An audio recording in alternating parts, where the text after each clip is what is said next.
Dans le sillage des bouleversements politiques qui ont successivement ébranlé le Mali, le Burkina Faso et le Niger, la communauté économique des États de l'Afrique de l'Ouest CEDEAO avait un temps agité la menace d'une intervention armée. L'objectif affiché, restaurer l'ordre constitutionnel et réinstaller le président Mohamed Bazoum. Confronté à cette pression régionale, alors que grondaient les périls sécuritaires, les nouvelles autorités ont préféré la solidarité stratégique à l'isolement diplomatique. Ainsi, le 16 septembre 2023, au palais de Koulouba à Bamako, les chefs d'État du Mali, le colonel Assimi Goïta, du Burkina Faso, le capitaine Ibrahim Traoré et du Niger, le général Abdraman Tchani, ont apposé leur signature au bas d'un texte fondateur, la charte de l'Iptago Gourma. Forte de 17 articles, elle institue une architecture de défense collective et d'assistance mutuelle. Désormais, toute agression dirigée contre l'un de ces trois pays sera interprétée comme une attaque contre l'ensemble de l'Alliance, justifiant une riposte conjointe.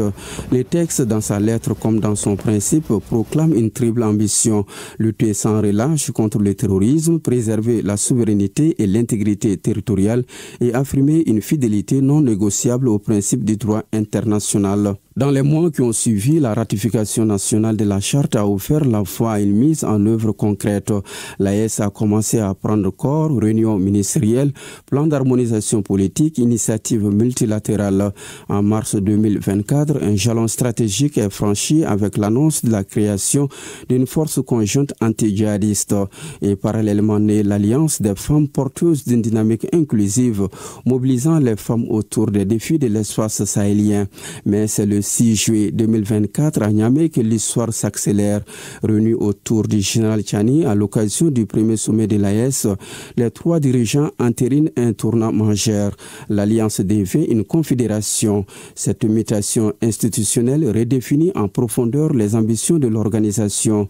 D'initiative défensive, elle se transforme en projet politique structurant aux compétences élargies, diplomatie, économie, justice, libre circulation des personnes, intégration régionale et mise en place d'outils financiers autonomes. Le traité confédéral adopté ces jours-là emporte la marque. Les chefs d'État y réaffirment leur volonté de rompre avec les schémas exogènes, de refonder les valeurs endogènes et d'affirmer une souveraineté sans concession. L'AES n'est plus seulement un rempart, elle se veut un levier, un instrument de recomposition géopolitique au cœur du continent africain. Ce basculement, souvent qualifié de rupture géopolitique majeure, traduit une volonté de s'affranchir des paradigmes anciens alors que la CEDEAO continue de brandir l'étendard de la pression diplomatique. En choisissant la confédération, les autorités sahéliennes tracent leur propre voie à rebours des modèles imposés. Les mois à venir prolongeront cette trajectoire ascendante. La sortie officielle de la CEDEAO, annoncée pour le 28 janvier 2025, marquera une nouvelle étape. Suivront le déploiement opérationnel de la force militaire conjointe, l'élaboration d'une politique culturelle unifiée et l'institutionnalisation d'un cadre judiciaire commun. Ainsi se dessine une nouvelle cartographie politique au Sahel, née d'une réaction face à la menace. L'AES se mue en projet de stabilité et d'identité collective. Elle revendique aujourd'hui une souveraineté partagée, érigée en principe fondateur.